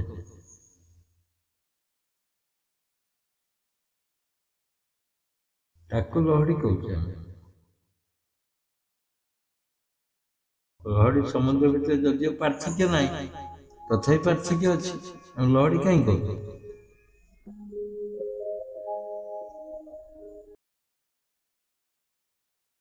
ବରଫ ଏବଂ ଜଳ ଭିତରେ ପାର୍ଥକ୍ୟ ଅଛି କି ନାହିଁ? ତରଙ୍ଗ ରୂପଟା ସେଥିପାଇଁ ତାକୁ ଲହଡ଼ି କହୁଛି। ସମୁଦ୍ର ଶାନ୍ତ ରୂପ, ଆର ହଉଛି ତରଙ୍ଗ ରୂପ। ତରଙ୍ଗ ରୂପ ଅଛି, ଏଟା ହଉଛି ଟାଣ। ଶୁଣନ୍ତୁ, ଜୀବ ଏବଂ ଆତ୍ମା ବା ବ୍ରହ୍ମ ଉପରେ ତଫାତ୍ ଏତିକି ଯେ ସେ ଜୀବ ଆଉ ସିଏ ହଉଛି ବ୍ରହ୍ମ। ଯେପର୍ଯ୍ୟନ୍ତ ଜୀବ ବ୍ରହ୍ମ ନ ହେଇଛି ସେଇ ଜୀବ ରହିବ। ଡିଫରେନ୍ସ ସେଇଟା। ଯେପର୍ଯ୍ୟନ୍ତ ଜୀବ ବ୍ରହ୍ମ ନ ହେଇଛି, ଯଦିଓ ବ୍ରହ୍ମ, ସେ କହୁଛି ମୁଁ ବ୍ରହ୍ମ ନୁହେଁ ନା, ତାର କାଟେଗୋରୀ ଅଲଗା, ଆ କାଟେଗୋରୀ, ତା କାର୍ଯ୍ୟକ୍ରମ ଅଲଗା, ଆ କାର୍ଯ୍ୟକ୍ରମ ଅଲଗା। ଆଜ୍ଞା, ସିଏ ହଉଛି ବ୍ରହ୍ମର ଅଂଶ ଯେ, କିନ୍ତୁ ସିଏ ତ ମାୟା ସହ ସମ୍ପର୍କ ରଖିଛି, ସେଥିପାଇଁ ସିଏ ହେଇଛି ଜୀବ। ହଁ, ଜୀବ ଅଲଗା ହେଇଯାଇଛି। ହଁ, ଅଲଗା ହେଇନି କି? ଅଲଗା ହେଇଛି, ଅଲଗା ହେଇଯିବାରୁ କହୁଛି ମୁଁ ଜୀବ। ଯେତେବେଳେ ସେଇ ମଣିଷ ମାୟା ପରି ଶୂନ୍ୟ ହୋଇଲେ ମତେ ବ୍ରହ୍ମ ଜାଣିବ। ବାୟାବା ଯୋଉଟା କହିଛନ୍ତି, ମାୟା ପରି ଶୂନ୍ୟ ହୋଇଲେ ମତେ ବ୍ରହ୍ମ ଜାଣିବ, ସେଇ ଜୀବ କହୁଛି। ମାୟାରେ ଜଡ଼ିତ ହୋଇଲେ ମତେ ଜାଣିବ ଜୀବ, ମାୟା ପରି ଶୂନ୍ୟ ହୋଇଲେ ମତେ ବ୍ରହ୍ମ ଜାଣିବ ସେଇ ଲୋକ। ଯେତେବେଳେ ମାୟାରେ ଜଡ଼ିତ ହେଇଯାଉଛି ଜୀବ ହେଇଯାଉଛି, ଯେତେବେଳେ ମାୟାରୁ ଅଲଗା ହେଇଯାଉଛି, ଶୂନ୍ୟ ହେଇଯାଉଛି, ସେଇ ଗୋଟିଏ ଜିନିଷଟା କନଭର୍ଟ ହଉଛି କୋଉଠି? ଜୀବକୁ। ଯେତେବେଳେ ପାର୍ଥକ୍ୟ ରହିଛି କି ନାହିଁ? ଏକ ହେଲେ ପାର୍ଥକ୍ୟ। ଜୀବ ଯେତେବେଳେ ଥିଲା ସେତେବେଳେ ପାର୍ଥକ୍ୟ ରହିଛି। ଯେମିତି ସୁନାର ଗଠନ, ସୁନା ହାର ହଉଛି, ଚେନ୍ ହଉଛି, ମୁଦି ହଉଛି, ଇତ୍ୟାଦି ହଉଛି। ଖାଦ ମିଶୁଛି ସୁନାରେ, ନିଆଁରେ ପୋଡ଼ା ଯାଉଛି, କିନ୍ତୁ ତା ଭିତରେ ସୁନା ଅଛି, କିନ୍ତୁ ସୁନାର ନା ଅଲଗା ରହୁଛି କିଛି ଅଂଶ। ଖାଦ ମିଶୁଛି, ଆଉ ପିଓର ସୁନା ଖାଦ ଭିତରେ ତଫାତ ନାହିଁ। ତମ୍ବା ମିଶିଲେ ତିଆରି ହଉଛି କଣ? ହାର ତିଆରି ହେଲା। ଆଉ ସୁନା ବିସ୍କୁଟ ମିନ୍ସ ସୁନା ବିସ୍କୁଟ, କେବଳ ସୁନା। ଖାଦ ମିଶିବାରୁ ଆମେ ତାକୁ ହାର ତିଆରି କରୁଛୁ, ଖାଦ ମିଶିବାରୁ ମୁଦି ତିଆରି କଲେ, ସବୁ ତିଆରି ହେଇଗଲା। ଖାଦ କାଢିଦେଲେ ପୁଣି ସୁନା ହେଇଯିବ। ସେ ଖାଦ ନ କାଢିছে ସେ ପର୍ଯ୍ୟନ୍ତ ସିଏ ହଉଛି ସେଇ କାଟେଗୋରୀରେ ହିଁ ରହିଲା। ଯେମିତି ଜଳ, ପୂର୍ଣ୍ଣ କ୍ଲିୟର ଜଳ, ଆଉ ତା ଦେହରେ ମିଶେଇଦେଲ କଣ? ତା ସହିତ ମିଶେଇଦେଲ ଗୋଳିଆ ପାଣି, ଚିନି, ଲୁଣ, ମିଶ୍ରି ବା ଯାହା ମିଶେଇଦେଲ, ସେ ତାକୁ ସରବତ କହିଲ। ଯେତେବେଳେ ସେଗୁଡା କାଢିଦବ, ସେଗୁଡା କଣ? ଯେତେବେଳେ ତାକୁ କାଢିଦବ, ସେ ପାଣି ହେଇଯିବ, ଶୁଦ୍ଧ ପାଣି। ଯେପର୍ଯ୍ୟନ୍ତ ଶୁଦ୍ଧ ପାଣି ନ ହେଇଛି ସେ ତ ସରବତ ନା।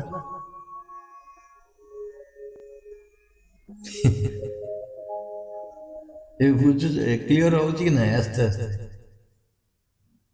ପାଣି ଅଛି, ଅଲବତ ନିଶ୍ଚିନ୍ତ ଆମେ ଜାଣିବା ପାଣି ଅଛି ଗ୍ଲାସରେ, କିନ୍ତୁ ତା ଦେହରେ ଗୋଡି ମିଶିଛି, କାଦୁଅ ମିଶିଛି, ଗୁଳିଆ ପାଣି ହେଇଗଲା। ସେଗୁଡା କାଢି ଦିଆଯିବ, ଶୁଦ୍ଧ ଜଳ ରହିଲା।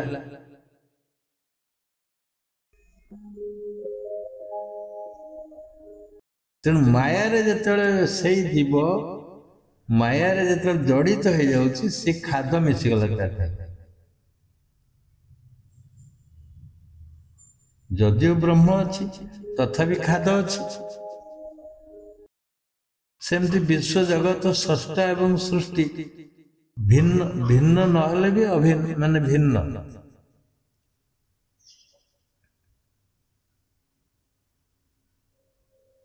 ବାପ ପୁଅକୁ ସୃଷ୍ଟି କଲା, ବାପ କଣ କେବେ ପୁଅ କି?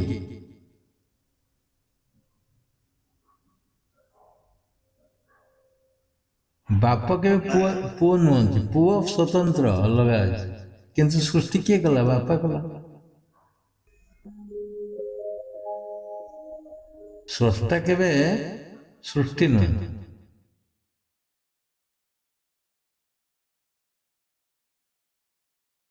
ଯେତେ ଗୁଡେ କ୍ୱେଶ୍ଚିନ୍ ସବୁ କ୍ରିଟିକାଲ, ଅନ୍ୟମାନଙ୍କ ପାଇଁ ହୁଏତ।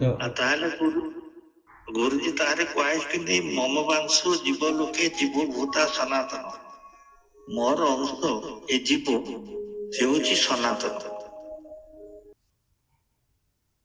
ହଁ ସେଇଠି ରହିଲା ବା ଜୀବ।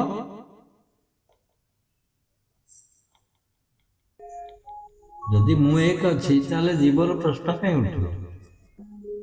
ମୁଁ ଯଦି ବ୍ରହ୍ମ ଅଛି ଜୀବ କୁଆଡେ ଆସିଲା?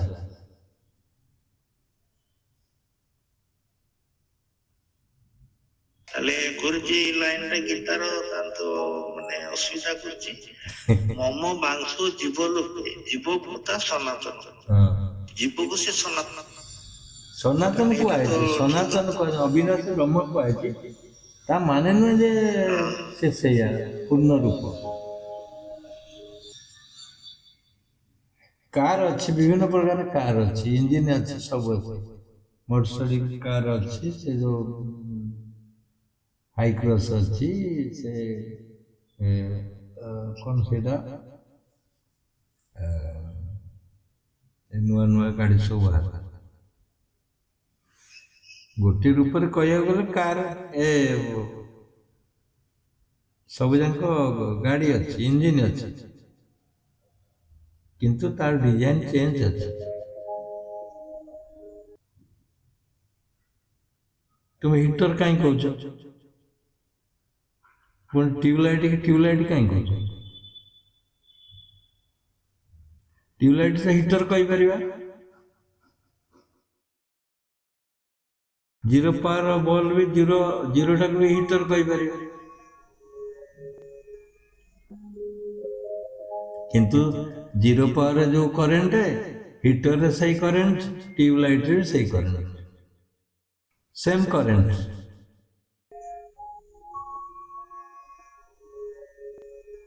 ତିନିଟାଙ୍କ ସେ ଗୋଟିଏ ଶକ୍ତିରେ ଆଧାରିତ, କିନ୍ତୁ ଆମେ ଟ୍ୟୁବଲାଇଟ୍ କେବେ ହିଟର କହିପାରିବା ବା ହିଟରକୁ କେବେ ଜିରୋ ବଲ୍ବ କହିପାରିବା।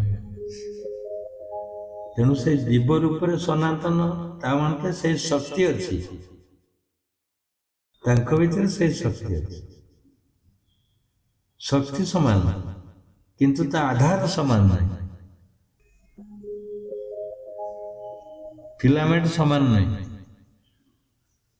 ତେଣୁ ଡିଫରେନ୍ସ ହଉଛି ନା ନା? ଆଜ୍ଞା।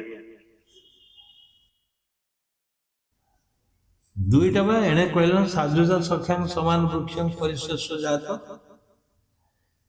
ଗୋଟିଏ ବୃକ୍ଷରେ ଦୁଇଟି ପକ୍ଷ ଅଛନ୍ତି, କହିଥାନ୍ତି ନାଇଁ ଗୋଟିଏ ବୃକ୍ଷରେ ଗୋଟିଏ ପକ୍ଷ ଅଛି। ସଖ୍ୟାଂ ସାଜୁଜା ସଖ୍ୟାଂ ମାନେ ସଖା ସଦୃଶ ହେଇକିରି ଅଛନ୍ତି। ଜୀବ ପରମ ଅଛି ମାନେ ଡିଫରେନ୍ସ ଅଛି, ଦୁଇ ଅଛି। ନଦୀ ଏବଂ ସମୁଦ୍ର ଭିତରେ ତଫାତ ଅଛି କି ନାହିଁ? ଆଜ୍ଞା ଅଛି। ଯେତେବେଳେ ନଦୀ ସମୁଦ୍ରରେ ସମାହିତ ହବ ସେତେବେଳେ ସମୁଦ୍ର କହିବା। ଏଇଠି ଆସନ୍ତୁ କ୍ଲିୟର ହେବେ। ଯେତେବେଳେ ତୁମେ ନଦୀ ସମାହିତ ହବ ସମୁଦ୍ରରେ ସେତେବେଳେ ସମୁଦ୍ର କହିବା, ତେବେ ସମୁଦ୍ର କହିପାରିବନି କେବେ। ନଦୀ ନଦୀ, ସମୁଦ୍ର ସମୁଦ୍ର। ସମୁଦ୍ର କେବେ ନଦୀ ହେଇପାରିବ ବା ନଦୀଟା ସମୁଦ୍ର ହେଇପାରିବ? ଡିଫରେନ୍ସ ରହୁଛି। ଯେତେବେଳେ ତୁମେ ସମାହିତ ହବ ଆତ୍ମାରେ, ତୁମେ ଆତ୍ମସ୍ଥ ହବ ବା ବ୍ରହ୍ମ ସ୍ୱରୂପ ହେଇଯିବ। ସେ ପର୍ଯ୍ୟନ୍ତ ତୁମେ ଯିବ ନା। ତାମାନେ ତୁମର ଷ୍ଟାଟସ୍ ଅଛି ହବା ପାଇଁ। ଷ୍ଟାଟସ୍ ଦେଖାଉଛି ତୁମେ ହେଇପାରିବ, ତୁମେ ହେଇଛ।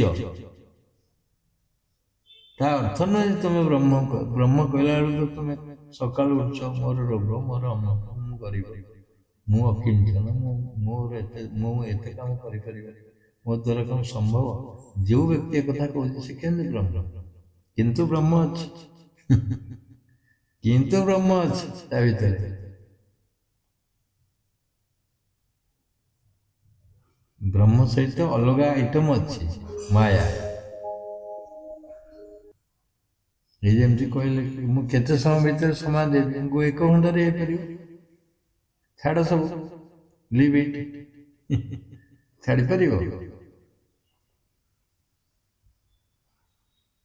କାଲି ଶୁଦ୍ଧିକ୍ରିୟା ଅଛି, ପରଦିନ ଅମକ ଅଛି, ତମେ ଯାଉଛ ସବୁଆଡ଼େ ଶିଖୁଛ, କିନ୍ତୁ କ'ଣ କରୁଛ?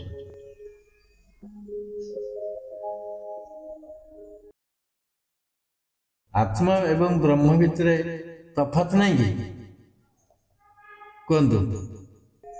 ଏ ଜୀବ କଥା ଛାଡ଼ନ୍ତୁ, ଆତ୍ମା ବ୍ରହ୍ମ ଦିଟା ଶବ୍ଦ, ତା ଭିତରେ ତଫାତ ଅଛି କି ନାହିଁ?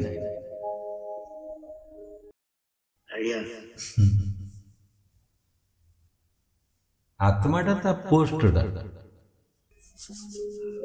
ଆତ୍ମା ହଉଛି ତା ପୋଷ୍ଟ ବ୍ରହ୍ମର। ଯେମିତି ମଣିଷର ଗୋଟେ ପୋଷ୍ଟ ହଉଛି ହେଡମାଷ୍ଟର। ହେଡମାଷ୍ଟର କିଏ? ସେଇ ମଣିଷ ନା ନାହିଁ? ଯେଉଁ ମଣିଷ ହେଡମାଷ୍ଟର, ସେଇ ମଣିଷ ହିଁ ମନେ କରନ୍ତୁ ବ୍ରହ୍ମ।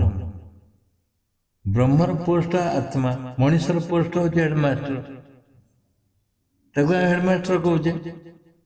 ଘରକୁ ଗଲେ କହୁଛେ କି ହେଡମାଷ୍ଟର, ଘରକୁ ଗଲେ କହୁନ, ସ୍କୁଲ କହୁଛେ ହେଡମାଷ୍ଟର ଆସିଲେ। ନହେଲେ ତ ପିଲା ଡାକନ୍ତା ହେଡମାଷ୍ଟର ଆଇଲେ, ବାପା ନ କହିକି ହେଡମାଷ୍ଟର କୁହନ୍ତା, ସ୍ତ୍ରୀ ସ୍ୱାମୀ ନ କହିକି ହେଡମାଷ୍ଟର କୁହନ୍ତା। ହେଡମାଷ୍ଟର ସଦାବେଳେ କାମ କରିବନି, ତା ପୋଷ୍ଟଟା କେବଳ ହେଡମାଷ୍ଟର। ବୁଝିଲେ? ଏବେ ଆତ୍ମା ସେମିତି, ଆତ୍ମା ରୂପରେ ଯୋଉଟା ଆସୁଛି ବ୍ରହ୍ମ, ସେଇଟା ଆତ୍ମା। ପୁଣି ଡିଫରେନ୍ସ ଜୀବ ରୂପକୁ।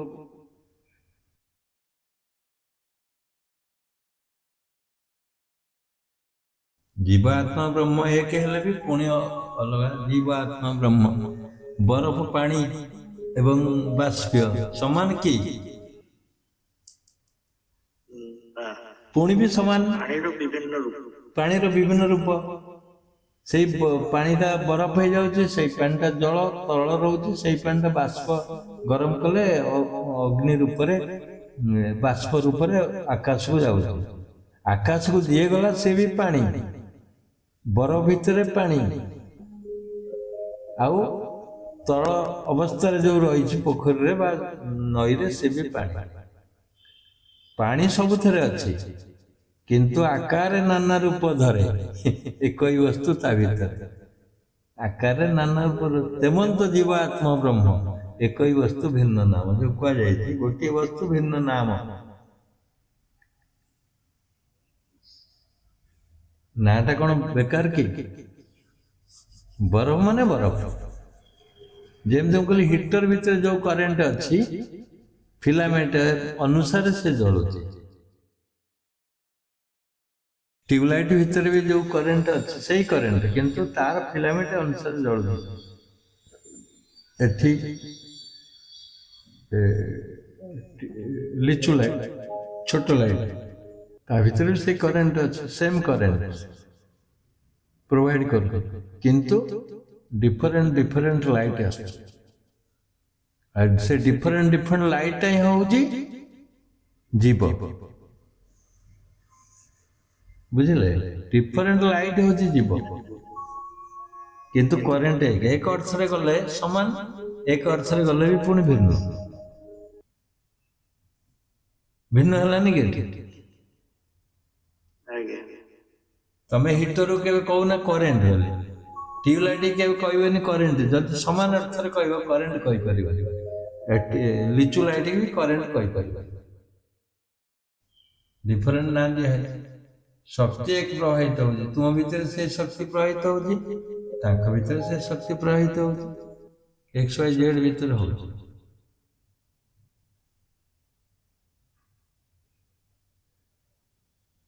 ହଉ ନେକ୍ସଟ କୁହନ୍ତୁ ଆଉ କିଏ?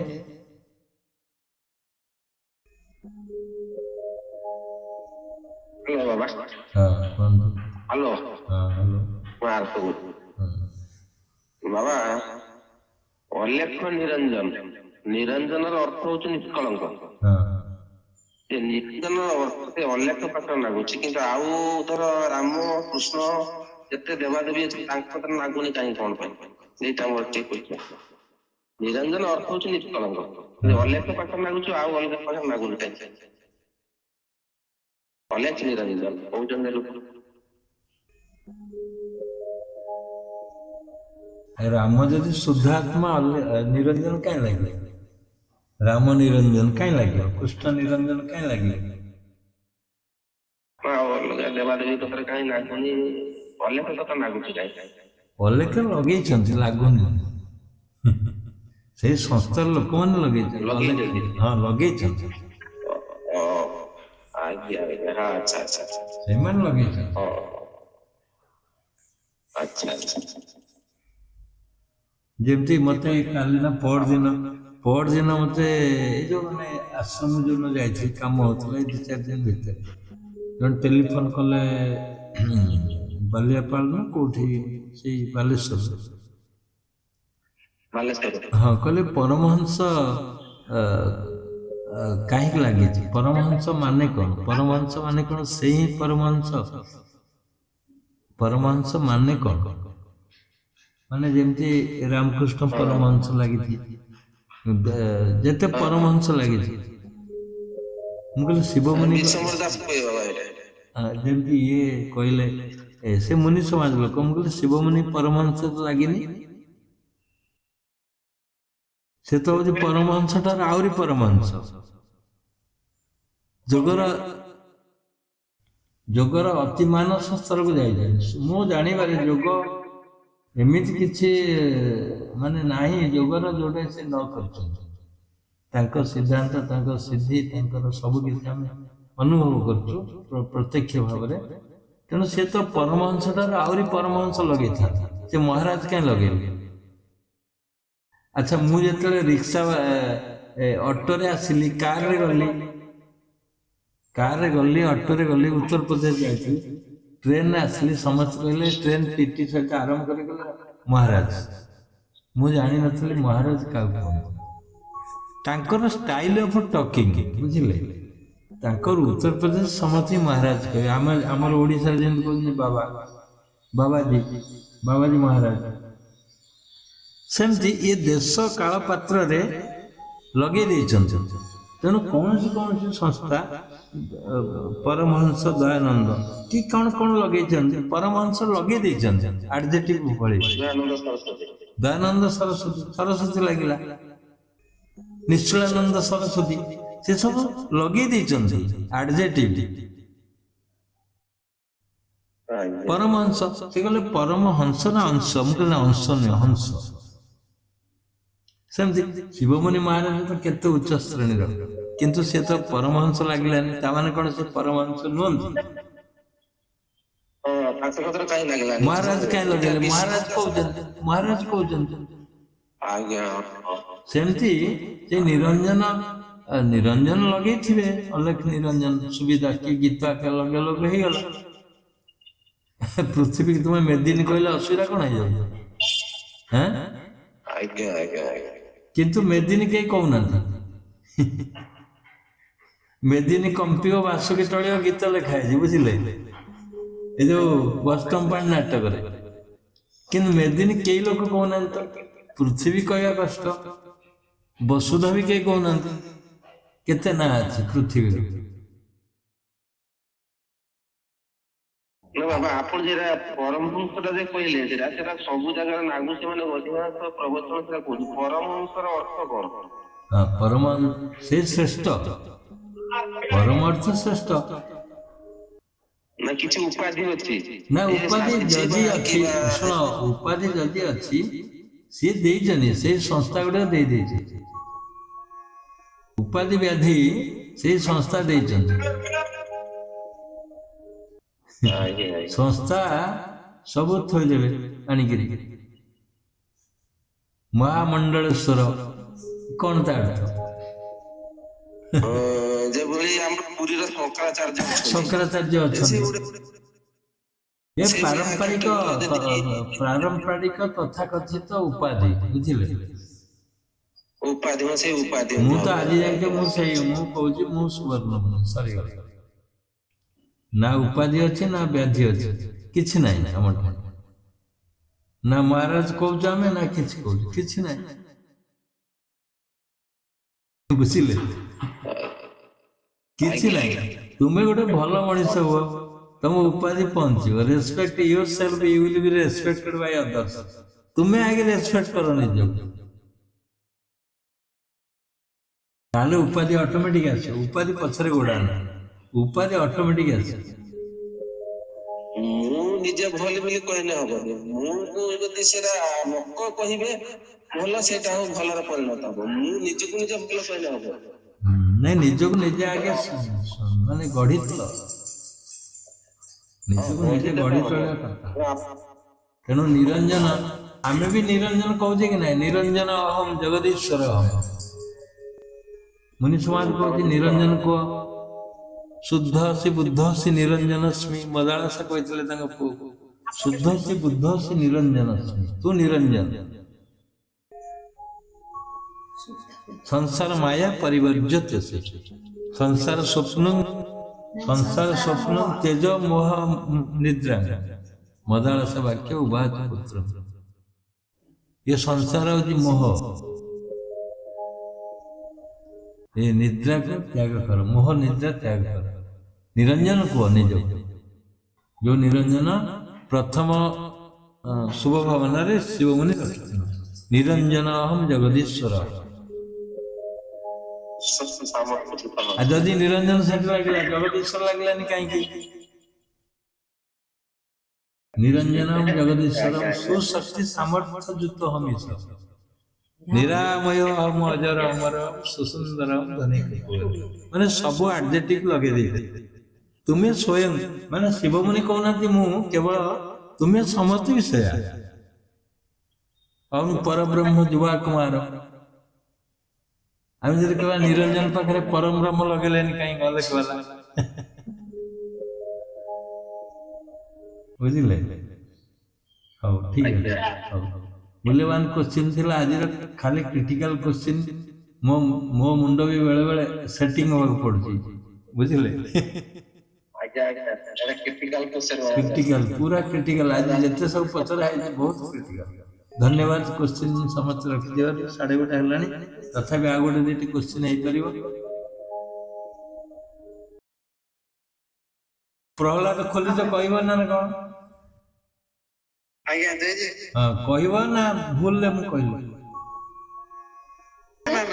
हाँ कुह कुह। गुरुजी मोटे शांतिदायी विचार बईटा पढुतनी माने मो मन गोटे पाखु कान तमर रोग होची कोन दूरे रखिया। रोग होची दूरे पाखु कान मोबाइल कुह। ए सेथिरे जे जहा चाहुचो भितरे तो भंडार भरी रहिती, आसी भितर को आसी कि नियो। आत्मा भितर सब किछि भरी रहिती, जहा चाहुचो से पाई पाई। तेणु किमितिका तो कहीदेले गुरुजी आमे भी इनडायरेक्टली किछि जानि पारुछे को ये रे से टिके क्लियर आउट करले भर होता। प्रश्न जहा चाहुचो भितर को आसी नियो। ठीक कथा तो कहछ। भीतर ठिकना आगे मिलले सिना ज्ञान रे तापर जी बुझी पाइले। आगे ज्ञान न होला पर भीतर को आसु केंदी खजाना पाइयो केंदी? आगे ज्ञान हो गले भीतर ठिकना मिलिबो। बुझिले कि आगे ज्ञान दरकार भीतर ठिकना पाए। ଜାଣିବା ଦରକାର ଅଛି ବୋଲି। ବ୍ୟାଙ୍କକୁ ତମେ କାହିଁ ଯାଉଛ ପଇସା ଆଣିବା? ବ୍ୟାଙ୍କରେ ଜାଣିଛ ପଇସା ଅଛି, ମୋ ଆକାଉଣ୍ଟ ଅଛି, ମୋର ଏତେ ପଇସା ଅଛି, ଜ୍ଞାନରେ ଜାଣିଲ ତାପରେ ଗଲ। ସେମିତି ଭିତରେ କୋଉଠି ଅଛି ଆଗେ ଜାଣିଲେ ସିନା ତମେ ଯିବ ଭିତରକୁ, ନ ଜାଣିଲେ ଯାଇପାରିବନି। କିନ୍ତୁ ଅଛି, କିନ୍ତୁ ଅଛି ଭିତରେ ସବୁ ଅଛି। ଭିତରେ ବିଶ୍ୱ ବ୍ରହ୍ମାଣ୍ଡ ବା ଅଛି, ଆଉ ସବୁ ନାହିଁ କେମିତି? ଆମେ ତ ଆକାଶ କଥା କହୁଥିଲୁ, କିନ୍ତୁ ଭିତରେ ତ ଆକାଶ ଅଛି, ଭିତରେ ତ ଖଜାନା ଅଛି ନା। ଯାହା ଭିତରେ ଅଛି କୋଉଠି ନାହିଁ, ତୁମ ଭିତରେ ଯାହା ଅଛି କୋଉଠି ନାହିଁ। ତେଣୁ ସିଏ କହିଲେ ମାନେ ଯୋଗ ରୂପକ ଚାବି ନେଇ ଖୋଲ, ଯାହା ଚାହୁଁଛ ନେଇ ଆସ। ତାର ମୂଳ କାରଣ ହଉଛି ଇଚ୍ଛା ଶକ୍ତି। ଇଚ୍ଛା ଶକ୍ତି ନହେଲେ ହେଇପାରିବନି, ଇଚ୍ଛା ଶକ୍ତି ନହେଲେ ପାଇପାରିବନି। ହଉ, ନେକ୍ସଟ କୁହନ୍ତୁ ଆଉ କିଏ?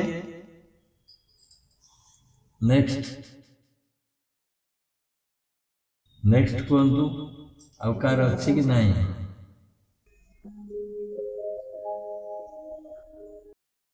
ହଉ, କୋଶ୍ଚିନ୍ ନାହିଁ। ତେବେ ଏଇଠି ସମାପ୍ତ କରିବା ଆଜିର କାର୍ଯ୍ୟକ୍ରମକୁ। ଯଦି ପୁଣି ଆହ୍ୱାନ କରାହଉଛି, କାହାର ଯଦି ପ୍ରଶ୍ନ ଅଛି କୁହନ୍ତୁ, ନହେଲେ ବନ୍ଦ କରନ୍ତୁ। ନହେଲେ ଅବଶିଷ୍ଟ କାଲି ସାଇତିକି ରଖନ୍ତୁ ପ୍ରଶ୍ନ, ଆଜି ରାତିରେ ଟିପିକି ରଖନ୍ତୁ, କହିବେ, ତାପରେ ଆଲୋଚନା କରିବା, ଚେଷ୍ଟା କରିବା ଆଲୋଚନା କରିବା। ହଉ, ଗୁରୁଜୀ ଜୟଜୀ। ଜୟ ଜୟ ଜୟଜୀ। ଜୟ ଜୟ ଜୟ ଜୟ ଗୁରୁଜୀ ପ୍ରଣାମ ପ୍ରଣାମ। ଜୟ ଜୟ ଜୟ ଜୟ ଜୟ ଜୟ ଜୟ ଜୟ ଗୁରୁଜୀ ଗୁରୁମା। ଜୟ ଜୟ। ଗୁରୁଜୀ ପ୍ରଣାମ। ଜୟ ଜୟ ଜୟ ଜୟ ସମସ୍ତଙ୍କୁ ଜୟ। ପ୍ରଣାମ। ପ୍ରଣାମ।